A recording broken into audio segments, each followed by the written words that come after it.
Est-ce que ça vous fait rêver un monde où il pleut non-stop pendant plusieurs années? Bon, je vous rassure, il y a des choses plus sympathiques dedans.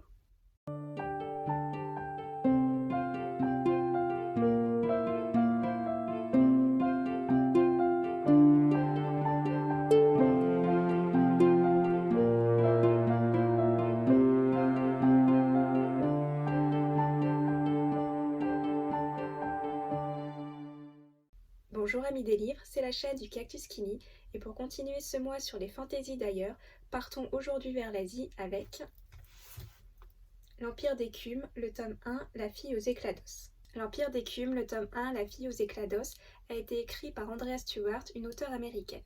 Ce livre fait partie d'une trilogie qui est encore en cours de parution en France. Le premier tome a été publié en 2021 chez Big Bang et le deuxième est paru en mars 2022. Dans l'Empire du Phénix, la révolte gronde. Le peuple ne veut plus se soumettre à un rituel trop souvent mortel, un rituel où sur chaque enfant est prélevé derrière l'oreille un éclat d'os. Mais pourquoi faire un tel rituel? Eh bien parce que l'empereur Shiansukai s'en sert pour pratiquer sa magie d'os, une magie qui lui permet de créer des chimères pour faire régner l'ordre. Sa fille, Lin, veut mettre un terme à ce rituel, mais pour cela, elle doit parvenir à accéder au trône. Bien qu'elle soit l'héritière toute désignée, son père la met en concurrence avec Bayan, son frère adoptif. Pour parvenir à ses desseins, Lin va devoir apprendre la magie d'os, tandis que sur les îles, Jovis, un contrebandier, va se retrouver malgré lui à sauver des enfants de ce rituel. Dans l'Empire d'écume, Andrea Stewart nous plonge dans un monde inspiré par l'Asie, un empire constitué d'îles flottantes qui dérivent au gré des courants marins.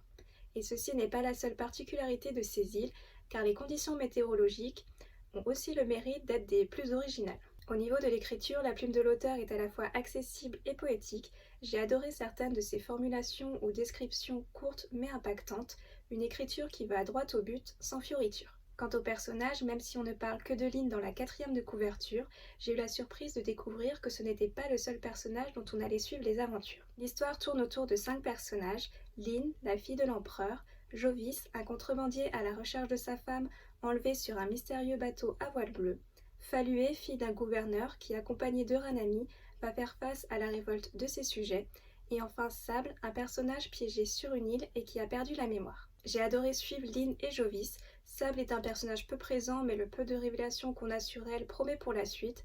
Par contre, pour Ranami et Falue, ce sont les passages que j'ai le moins aimé suivre. Autant j'ai aimé qu'un couple lesbien soit représenté, autant leur relation laisse clairement à désirer. À toujours critiquer Falue, Ranami m'a rapidement gonflé, et surtout que de la façon dont l'auteur décrit le caractère de Falue, je trouve que ce n'était pas forcément justifié. Mais bon, ce qui est bien avec ce monde, c'est que les personnes peuvent se marier avec un homme ou une femme, quel que soit leur genre, et adopter des enfants sans que ça pose problème. Il n'y a pas de souci d'homophobie, puisque avoir des couples hétéros ou homo dans cette société est juste naturel. Du coup, entrer dans l'univers de ce livre est très facile, surtout que l'auteur sait distiller ses révélations au fur et à mesure. La magie d'os est au cœur de cette histoire et j'ai trouvé son fonctionnement des plus passionnants. Avec toutes ces créations de chimères, ça m'a d'ailleurs rappelé un certain épisode de Full Metal Alchemist, le fameux épisode qui a dû en marquer plus d'un. Mais bon, pour en revenir à l'Empire d'écume, j'ai trouvé l'univers très cohérent, l'ambiance maritime y est aussi bien retranscrite, et l'emprunt aux mythologies et créatures mythiques asiatiques se marie bien à l'ensemble. D'ailleurs, petite dédicace à Méphistoulou, je ne dis pas qui est Méphistoulou, mais en tout cas, il est génial. Après, le mystère entretenu dans ce livre nous pousse à tourner les pages, il y a certaines choses que l'on devine, mais d'autres qui prennent des tournures complètement inattendues. Puis le fait de suivre plusieurs personnages permet d'aborder différents thèmes qui apportent une plus grande richesse au récit. Mais suivre plusieurs personnages implique de ne pas avoir le même degré d'intérêt pour chaque, et c'est ce qui s'est passé pour moi concernant Falue et Ranami.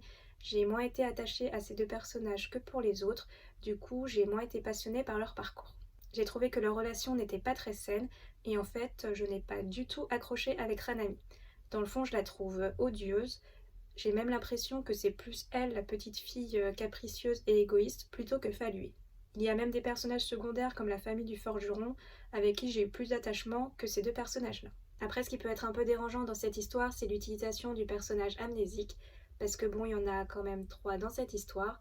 Alors déjà que le personnage amnésique est un concept très souvent utilisé, surtout en fantasy, alors d'en avoir 3 dans la même histoire, bon, ça s'explique au cours du roman, mais ça fait peut-être un peu beaucoup quand même.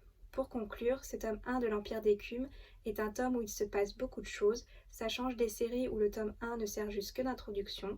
Là, on a déjà pas mal de révélations, et avec la fin riche en rebondissements, ça nous amène encore plus d'interrogations qui laissent planer le mystère sur le second tome. Un roman fantasy coup de cœur pour moi, autant dire que j'attends le tome 2 avec impatience, je ne l'ai pas encore pris, mais ça ne saurait tarder. Voilà, cette vidéo est terminée, je vous remercie de l'avoir visionnée. Si vous avez lu ce livre, n'hésitez pas à me donner votre avis dans les commentaires, et si je vous ai donné envie de le lire, je vous souhaite une bonne lecture. En attendant, si vous souhaitez faire plaisir à Cactus, n'hésitez pas à liker, partager ou vous abonner. A bientôt, et prenez soin de vous.